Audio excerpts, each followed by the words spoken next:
मेरे प्यारे दोस्तों, कहानी को ठीक से समझने के लिए कहानी का पहला और दूसरा भाग कृपया करके देख लीजिएगा। अब आगे। कहीं वह मेरे नंबर का गलत इस्तेमाल तो नहीं करना चाहता था। दिमाग में अजीब तरह के ख्याल आ रहे थे। अगले दिन हल्की हल्की बारिश हो रही थी। मेरे बच्चे बारिश में खेलकूद करने के दौरान मेरा मोबाइल भी बाहर ले गए और उसके स्पीकर में पानी चला गया। मोबाइल से मेरी आवाज सामने वाले को सुनाई दे जा रही थी, लेकिन सामने वाले की आवाज मुझे कट कट कर सुनाई दे रही थी। आज शाम का ही वक्त था। मुझे एक अनजान नंबर से फोन आया। पहले तो मैंने फोन काट दिया, मगर जब उस अनजान शख्स का सोचकर फोन उठाया तो आगे से वह अनजान शख्स ही था। वह कहने लगा, मेरी बात ध्यान से सुनो।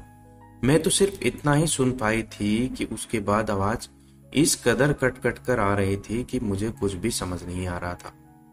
और तभी मेरा मोबाइल भी बंद हो गया।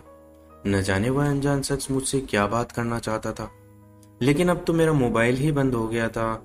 मैंने अपने पास रखा एक और दूसरा मोबाइल ऑन कर लिया और इस पर पति को आज होने वाली पूरी बातें बताने लगी। मौसम काफी खराब था।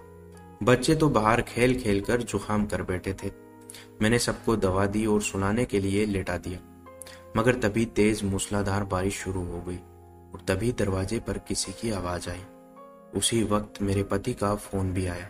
मैं नींद में थी, लेकिन फोन आया तो मैं उठ गई और अपने पति के साथ बातें करने लगी। बातें करते हुए थोड़ी ही देर हुई थी कि तभी एक बार फिर बाहर से कुछ आवाज आई। आवाज के साथ ही बारिश और बिजली चमकना भी शुरू हो गए थे। मैंने दरवाजे की तरफ देखा, मगर खोलने की हिम्मत नहीं हुई। न जाने कौन था जो इस वक्त दरवाजा खटखटा रहा था। पति को बताया तो कहने लगे, जाकर दरवाजे के सुराग से देख कि बाहर कौन है, मगर दरवाजा बिल्कुल भी नहीं खोलना। मैं अभी दरवाजे के पास पहुंची ही थी कि मुझे भारी कदम घर की दीवार से अंदर आते हुए दिखाई दिए। मैंने पलटकर देखा तो 6 लोग घर के अंदर कूद रहे थे। उनका चेहरा भी मुझे साफ साफ दिखाई दे रहा था। उन्होंने चेहरा छुपा ही नहीं रखा था। मेरे शरीर में सनसनी सी दौड़ गई। मैंने सोचा, कहीं वह अनजान शख्स ने तो मेरे साथ ये सब साजिश तो नहीं की।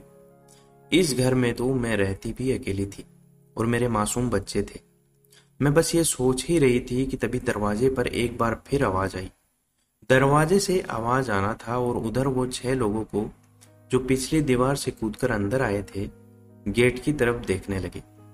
तभी आसमान से बिजली चमकी और मैं उनको नजर आ गई। उस वक्त मेरी धड़कन तेज हो गई। मेरा शरीर बुरी तरह कांपने लगा, क्योंकि वे 6 लोग मेरी तरफ बढ़ने लगे थे।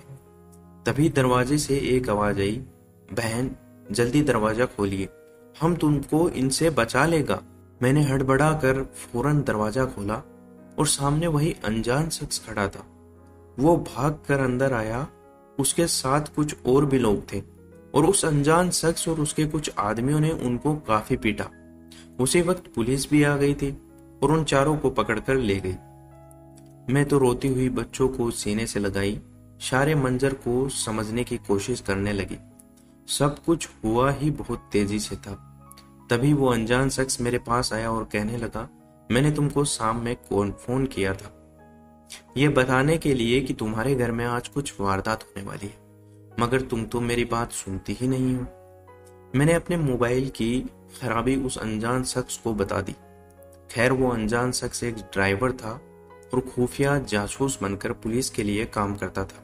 पुलिस ने उसको एक गाड़ी दे रखी थी। उसका काम था शहर में हो रहे वारदातों को उसकी जानकारी पुलिस को देना, और यही बात वह मुझे बताना चाहता था। इसलिए वह मेरा पीछा कर रहा था इतने दिनों से। जब मुझे हकीकत का पता चला तो मैंने उसका दिल से शुक्रिया अदा किया। मैं तो हैरान थी कि इंसानियत अब तक जिंदा है। उस अनजान शख्स का मेरे साथ कोई भी रिश्ता नहीं था, मगर उसने इतनी मदद की थी। दोस्तों, आपको ये कहानी कैसी लगी कमेंट करके जरूर बताइएगा। चैनल पर नए हैं तो चैनल को सब्सक्राइब जरूर कीजिएगा। हम ऐसी ही कहानी आपके लिए डेली लेकर आते हैं। धन्यवाद।